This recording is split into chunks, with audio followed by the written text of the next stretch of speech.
Bonjour, nous sommes ce jour en compagnie d'Édouard Pedro d'AXA Thema ainsi que de Charlotte Richard, directrice générale d'AXA Wealth Services. Édouard, dans un premier temps, est-ce que vous pourriez nous raconter les principales actualités, nous décrire les principales actualités d'AXA Thema?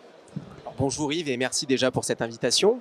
Alors des actualités, on en a beaucoup pour cette fin d'année en matière d'offres. Alors plus particulièrement des offres de private equity. Vous savez que c'est une classe d'actifs chez AXA qui est une classe d'actifs dans laquelle on croit beaucoup. On a été précurseur d'ailleurs dès 2016 avec la première unité de compte en private equity. Dans le contexte actuel de marché compliqué avec beaucoup de volatilité, on voit bien que les clients recherchent et nos partenaires recherchent des solutions avec une volatilité maîtrisée. Les clients souhaitent aussi donner plus de sens à leur épargne. Donc, on va continuer dans cette voie en référençant 5 nouveaux supports de private equity pour cette fin d'année. 2 nouveaux supports qui sont déjà connus puisque ce sont des nouveaux millésimes avec Entrepreneur Rendement 7 et 1, 2, 3 Corporate 2022. Et puis 3 supports pour le coup vraiment nouveaux de private equity. Le nouveau fonds Euraseo Principal Investment, le fonds Altaroc en version FCPR et également un fonds exclusif avec Capza.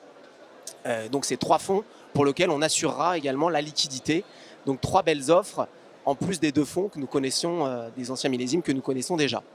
Merci beaucoup Édouard, je confirme qu'effectivement AXA Thema a été précurseur en référençant Nextage il y a longtemps désormais. Au-delà du private equity, compte tenu de la situation actuelle des marchés financiers, est-ce que vous avez d'autres idées, d'autres projets en cours en termes de référencement sur d'autres classes d'actifs ou d'autres instruments? Alors des idées, on en a toujours beaucoup Yves. Concrètement, on a lancé il y a 1 an maintenant, quasiment jour pour jour, le fonds croissance au sein des contrats Coralis.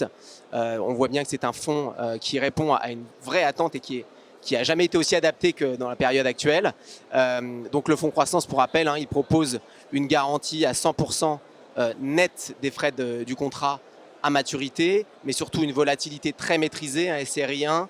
Et je pense que l'année 2022 était peut-être la meilleure année pour montrer la résilience de la gestion du fonds croissance, puisque le fonds est bien évidemment avec une performance positive et toujours avec une volatilité extrêmement faible.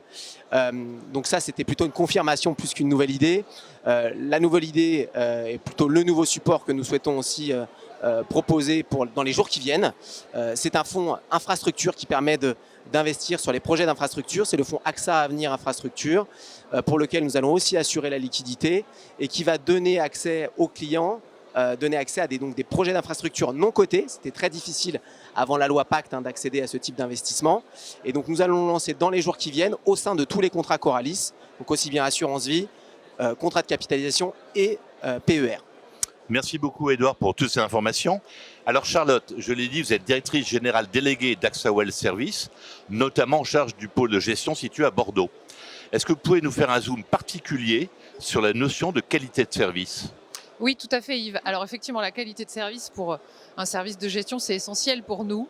Toutes nos actions quotidiennes, nos processus sont orientés vers cet objectif primordial. Et concrètement, depuis 1 an, on a mis en place une mesure de satisfaction, une mesure de la satisfaction de nos partenaires à travers des enquêtes qualité à chaud que l'on envoie après chaque interaction avec AXA Wealth Services, ce qu'on appelle chez nous les ICF. Et les premiers résultats sont très encourageants et sont très bons puisque la note moyenne de recommandation qu'on obtient, elle est de presque 9 sur 10 et on a un taux à chaque enquête de promoteurs de plus de 80%. Donc effectivement des résultats très positifs.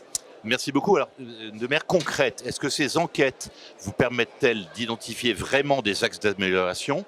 Et d'ailleurs concrètement, que cela apporte-t-il aux conseillers en gestion de patrimoine? Alors oui, effectivement, parce qu'en plus des notes de satisfaction, on a des verbatims. Et ces verbatims, on les lit attentivement chaque mois. Et pour vous répondre concrètement, un des verbatims qui revient souvent, un thème récurrent, c'était nos outils digitaux. Et là, aujourd'hui, je peux vous confirmer qu'on va faire quelque chose sur ces outils puisqu'on a lancé depuis le début de l'année un projet de refonte complet de nos parcours digitaux pour avoir une amélioration de ces outils, une simplification, une fluidification de nos parcours et tout simplement faire gagner du temps commercial à nos partenaires. Alors pour ces outils, on a le plaisir d'être accompagné par Harvest Cantalis, qui est un acteur majeur du secteur des services au CGP. Donc on travaille à la construction de ce nouvel outil avec eux. On travaille également avec des représentants des cabinets de conseillers en gestion de patrimoine pour que cet outil, ces outils futurs, soient au plus près de la réalité réalité du terrain. Ça, c'est très important pour nous. Très concrètement, qu'est-ce que ça veut dire? Ça veut dire que courant 2023, il va y avoir un nouvel outil unique, moderne, qui regroupera toute la gamme Théma. Et puis, au fil de l'eau, au 2023-2024, on enrichira régulièrement cet outil. Très bien, écoutez, très bon salon Patrimonia et à très bientôt Charlotte et Édouard. Merci beaucoup. Au revoir.